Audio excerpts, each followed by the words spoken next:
तो कभी डुबकी लगा करके आप दिग्भ्रमित करते हैं, तो कभी 24 घंटा राहुल गांधी, प्रियंका गांधी या कांग्रेस।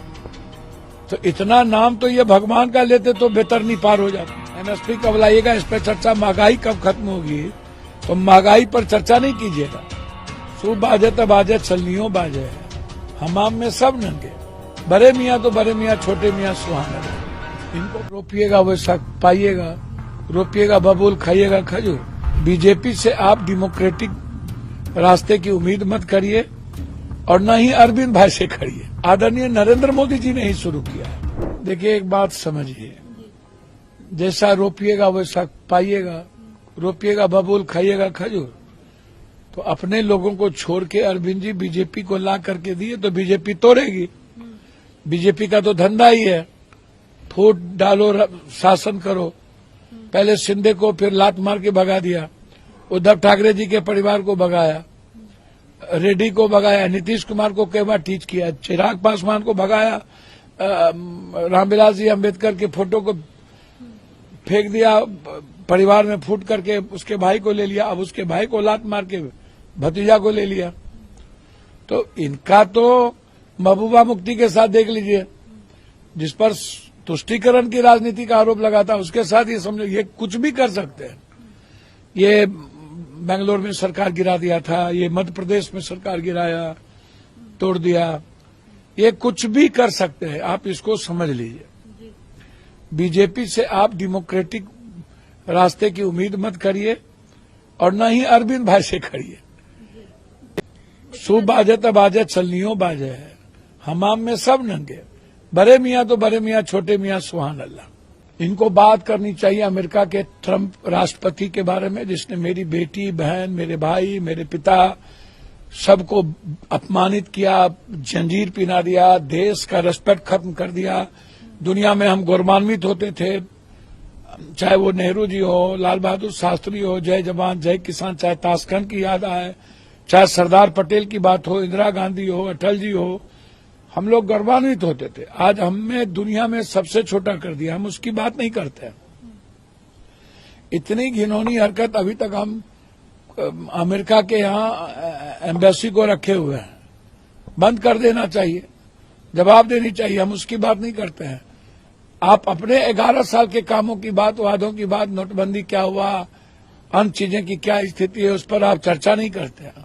ट्रेन क्यों नहीं आम आदमी की चल रही है, फैक्ट्रियां क्यों बंद हो गई, 33 हजार करोड़ 33 करोड़ रोजगार खत्म क्यों हुए, 3 करोड़ प्राइवेट क्यों गया, इस पर आप चर्चा नहीं कीजिएगा।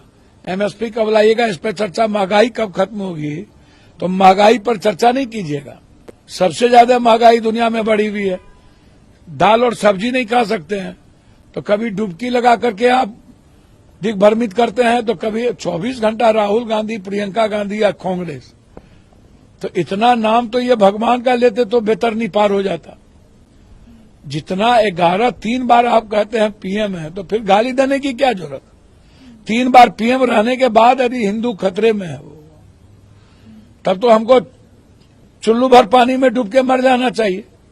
और 3 बार के बाद भी हमको नाम लेना पड़े विपक्ष का, कांग्रेस का, और उसमें भी राहुल गांधी। तो आप सोचिए कि जब हम किसी का नाम लेंगे तो इसका मतलब हमारे भीतर डर है कोई बात की।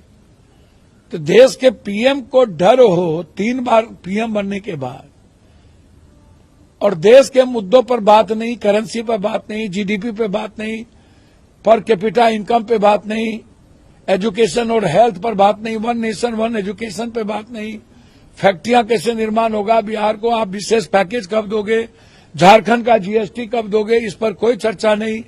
बस एक ही रोना, रोते रहना है, गाली देते रहना है। यह परंपरा इस देश की नहीं रही है, परंपरा आदरणीय नरेंद्र मोदी जी ने ही शुरू किया है।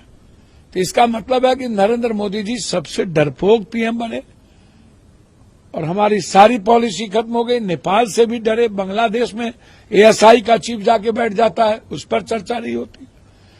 पाकिस्तान का वही हाल, वियतनाम, ताइवान चाइना की मुट्ठी में चले गए, चाइना वैसे ही नेपाल के पोखरा में आके अपने आर्मी का बेस बना लिया, उस पर चर्चा नहीं। अमेरिका हमको औकात बता दिया सबसे आजादी के बाद दुनिया में, जबकि आज तक कोई देश इस तरह का औकात नहीं बताया। उस पर चर्चा नहीं, बस एक ही रोना, कब्रिस्तान, शमशान, ईद, बकरीद, वक्फ, संभल, जमीन, ऊपर, आकाश, पताल, एक ही चर्चा, एक ही झूठ।